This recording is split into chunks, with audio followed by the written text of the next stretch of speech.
One of the overwhelming trends facing advisors today is this move to independence. I'm joined by Tim Oden of Schwab. Tim, talk to me a little bit about this trend. Well, first of all, we have to be careful. We Okay. can't call something that's going on for 25 years a trend. At some point, it's just a seismic shift from one model to the next. But if we stay with the trend philosophy for a second, the growth in this channel is fantastic.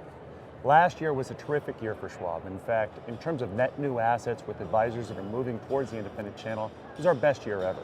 This year we're averaging about 10%, looks like about a 10% growth over last year's record numbers. So this is going to be our biggest year ever for advisors moving to the independent channel.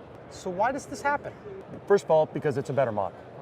Second of all, because we see the larger, more complex teams that are really starting to look at this model and say, you know what, this is a better way for me to service my clients, a better way for me to build a business. And so when we break down the numbers and look at what's causing this growth, we've had the single largest growth in our large complex clients. So the bigger books, the more complex teams, up 29% year over year in terms of those larger numbers. So who's the competition then? Is it more the wirehouse channel or some of the big roll-up firms? So we don't see the strategic acquiring firms or the roll-up firms as competition. They're valued partners for us. Okay. They fulfill a very, very important role within the industry. They provide certain services that as a custodian, it's very difficult for us to do in any kind of scale. So we don't see those as competitors at all. They're a very, very strong partnership.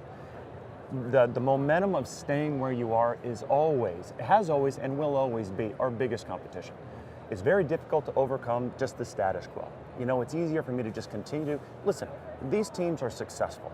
They're going to be successful in any model. And so getting them to understand that there is a better way to execute wealth management for their clients on the independent side, and that it's better for their clients, better for themselves, better for their employees, that takes a lot of effort because, again, the momentum is for them to stay where they're at.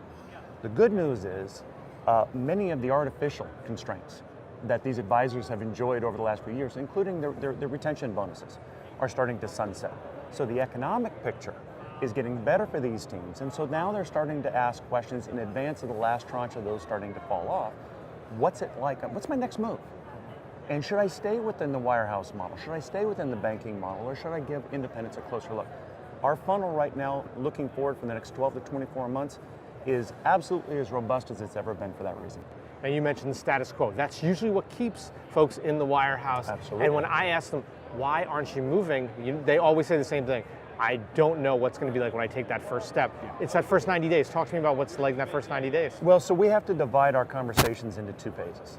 One is, this is the reason why long-term you're going to be better. This model's better for your clients. It's better for you. It's better for your employees. But if they can't understand the bridge to get to that place, then it doesn't matter.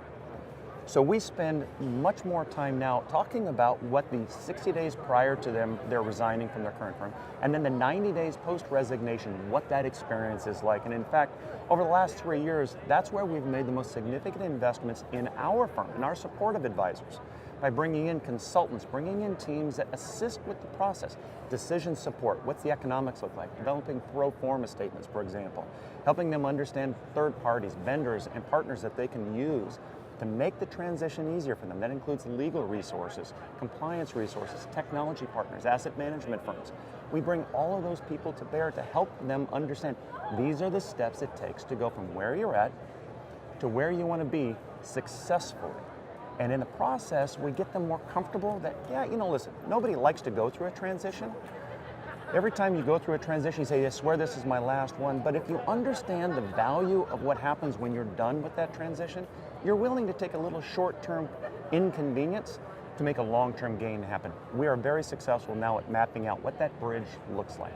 Tim, thanks so much. Great insights. My pleasure. Thank you. For Investment News, I'm Matt Ackerman.